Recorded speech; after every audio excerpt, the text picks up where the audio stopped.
My name is Ethan Miller and I'm 22 years old. I live in a small town called Maple Creek, Ohio. It's the kind of place you see in movies where the streets have old-fashioned names like Elm and Oak, and in the fall the entire town is buried in red and gold leaves. I live with my parents and my two younger siblings in a house my dad pretty much built with his own two hands. It's not huge, but it's home.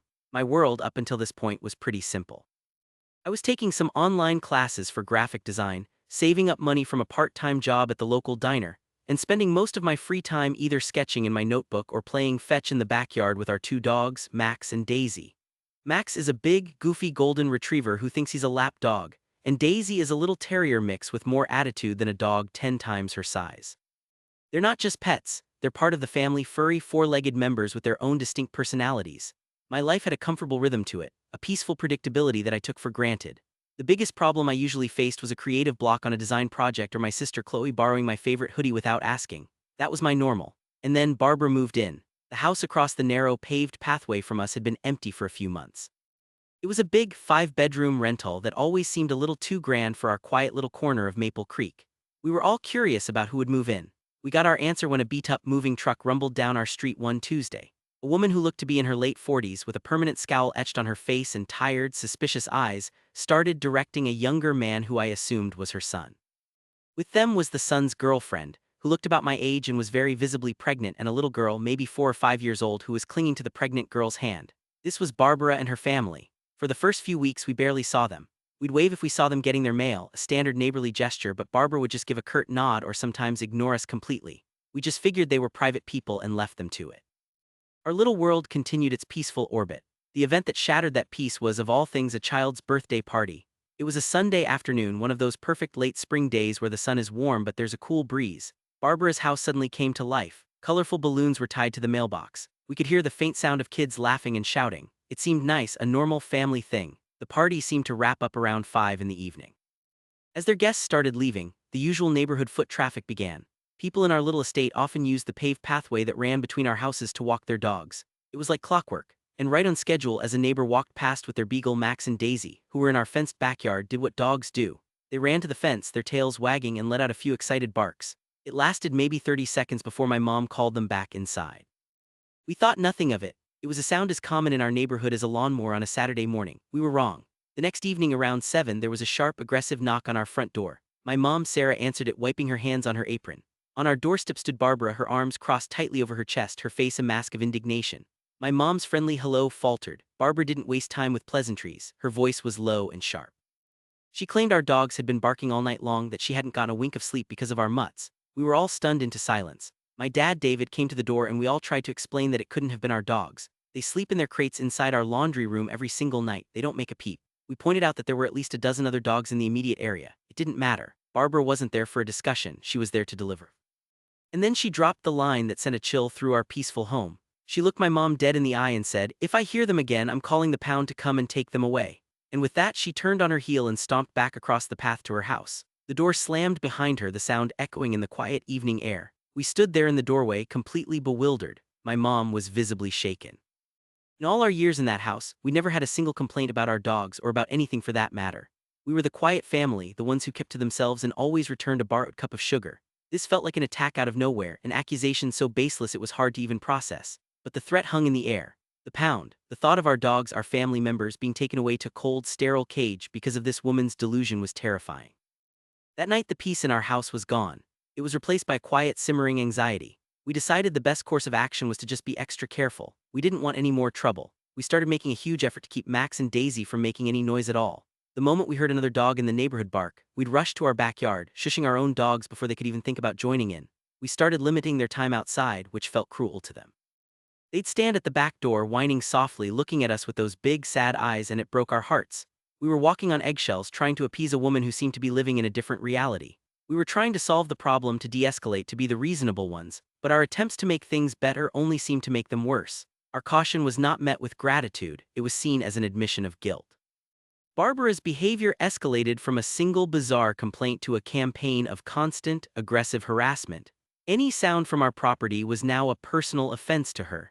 If my dad was in the yard talking on his phone, we'd hear her window screech open and a shrill voice yell, "Some of us are trying to have some peace and quiet." If my sister Chloe and her friends were laughing on our front porch, Barbara would storm out onto her own porch and glare at them until they went inside uncomfortable.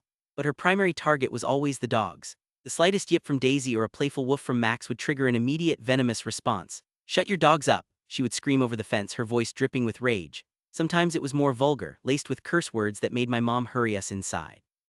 We felt like prisoners in our own home, constantly policed by the furious woman across the path. The final straw, the moment this went from a neighborhood nuisance to something much darker, happened on a Saturday afternoon. I was in the backyard trying to enjoy the sunshine and sketch a little. Max and Daisy were chasing a ball, their barks happy and playful. Suddenly, Barbara's voice, louder and more terrifying than ever before, sliced through the air.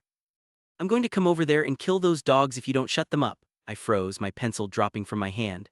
I looked over at the fence and I could see the top of her head, her hair a frizzy halo of anger. "Kill our dogs." The words hung in the air, heavy and poisonous. I grabbed Max and Daisy by their collars and pulled them inside, my heart hammering against my ribs. I slammed the sliding glass door shut and locked it.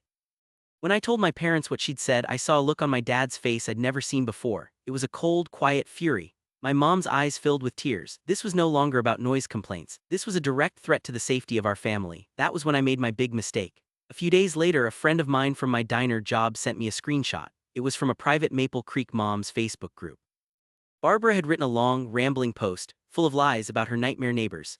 She painted my mom as a rude, disrespectful woman who had been horrible to her when she had politely come to the door to ask about the dogs. She talked about our vicious, constantly barking animals and how we had no consideration for anyone. I saw red. My mom is the kindest, most gentle person I know. To see her character assassinated like that online by this woman, it made me sick. Without thinking, I logged into my own Facebook account, found the comment from my friend who was in the group and replied. I didn't attack Barbara. I just calmly and factually defended my mother. I explained that we had lived here for over 20 years without a complaint, that our dogs were well behaved, and that we had been trying our best to be accommodating. I thought I was doing the right thing, setting the record straight. I was so wrong. A few minutes later, I got a notification. Barbara had replied directly to my comment. Her words were chilling. "Thank you, Ethan Miller," she wrote. "Now I have your mom's name." My blood ran cold. I stared at the screen, a wave of nausea washing over me. In my attempt to defend my family, I had just handed our enemy a new weapon. I had given her my mom's full name and my own. And that's when the real abuse began. It was no longer just yelling over the fence. It became personal. Barbara started sending my mom harassing messages on Facebook. Vile, hateful messages calling her terrible names, accusing her of being a bad parent, a terrible neighbor. Then she started messaging me, blaming me for everything, telling me I was a disappointment to my parents. It was relentless and cruel. But the worst part, the part that truly pushed us to the edge of our sanity, was the phone calls. Our landline, a number we'd had for decades, suddenly became a tool of her psychological warfare. It started ringing at all hours, 2 in the afternoon, 10 at night, 3 in the morning, jarring us all from sleep. When we'd answer, there was nothing but dead silence on the other end. We quickly realized the calls would come anytime a dog barked anywhere in the neighborhood. A poodle down the street, a German shepherd 2 blocks over. Any bark would trigger a call to our house. The caller ID always said private number. If we didn't answer, it would ring again, and again, and again, up to 5 times in a row, until one of us, bleary-eyed and shaking with anger, would finally pick it up just to make the noise stop. The silence on the other end was more terrifying than screaming would have been. It was a constant, unnerving reminder that she was watching, listening, and that she had found a way to invade the sanctity of our home without ever setting foot inside. The house no longer felt safe. My mom started jumping every time the phone rang. My sister Chloe was afraid to be home alone. My dad's face was permanently set in a hard, stressed line. I was consumed by guilt. My stupid Facebook comment had unleashed this hell on my family. We were all exhausted, on edge, living under a constant state of siege. We had tried being quiet, we had tried being reasonable, we had tried defending ourselves. And every single attempt had failed, making the problem bigger, more serious, and more frightening. We had hit rock bottom. We were sitting at the kitchen table one night, the phone having just finished its 4th silent call in an hour. My mom had her head in her hands, quietly crying. I felt a knot of despair tighten in my stomach. It felt like all was lost, like this woman was going to systematically dismantle our peace, and there was nothing we could do to stop her. That was when my dad slammed his fist on the table, not in anger but in decision. "That's it," he said, his voice low and firm. "No more, we're fighting back." It was the turning point. The fear that had been paralyzing us was finally being replaced by resolve. We weren't going to be victims anymore. We were going to take our lives back, but we were going to do it the right way, not by stooping to her level, but by using the system she so clearly had no respect for. The next morning, my dad made his first call. He had done some research online and found the name of the property management company that owned Barbara's rental house. He calmly and methodically laid out the entire story to the agent on the phone. He told them about the constant screaming, the harassment, the death threats against our dogs. He explained that we feared for our safety. The agent sounded shocked and promised to look into it and speak with the landlord. That was step 1. Step 2 was the lawyer. My parents found a local lawyer who specialized in civil disputes. We all went to his office, a bundle of nerves. We laid out the whole timeline of events, the Facebook messages, the log we had started keeping of the silent phone calls. The lawyer listened patiently and then told us our first move should be a formal cease and desist letter. He drafted one right there, a cold official document demanding that Barbara immediately stop all forms of contact and harassment. The problem was getting it to her. The letter had to be personally delivered. My older sister, who is tougher than she looks, volunteered. She walked across the pathway, letter in hand, and knocked on the door. Barbara opened it, saw who it was, and before my sister could even say a word, Barbara slammed the door in her face. So we had to call the police. An officer came, took the letter, and served it to her himself. We watched from our window as he spoke to her on her porch. It was a small victory, but it felt significant. We had drawn a legal line in the sand, but the harassment didn't completely stop. It became more subtle, a glare from her window, her car horn blaring as she drove past our house. So we moved on to step 3, a restraining order. This was a much bigger deal. It meant going to court. We spent days gathering all our evidence. We printed out the Facebook messages. We showed the police report from when they had to serve the letter. We presented the detailed log of the dozens and dozens of silent phone calls. The court date was set. We all went dressed in our best clothes, our hearts pounding. We were ready to face her, to tell our story to a judge, but Barbara never showed up. She simply didn't attend the hearing. Because she wasn't there to contest it, the judge ruled immediately in our favor. We were granted a restraining order. She was now legally forbidden from contacting us, harassing us, or even coming within a certain distance of our property. Leaving that courthouse, it felt like we could finally breathe again. The legal shield was in place, but the truly mind-blowing piece of the puzzle, the detail that would seal her fate, came from an unexpected source. Throughout this whole ordeal, I kept thinking about the pregnant girl living in that house, her son's girlfriend. I remembered seeing her at the diner a few times before they moved in. Her name was Jessica. She always seemed quiet and a little sad. On a hunch, a last-ditch effort to understand what we were dealing with, I found her on social media and sent her a message. I was polite. I just said I knew things were tense between our families, but I was worried and I hoped she was doing okay. I didn't expect a reply, but she wrote back within an hour. Her message was an apology.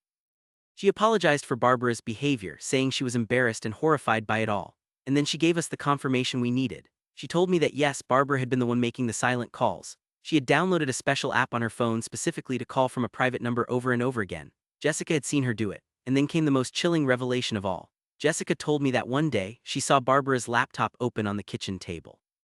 And on the screen was a floor plan of our house she had found online from an old real estate listing.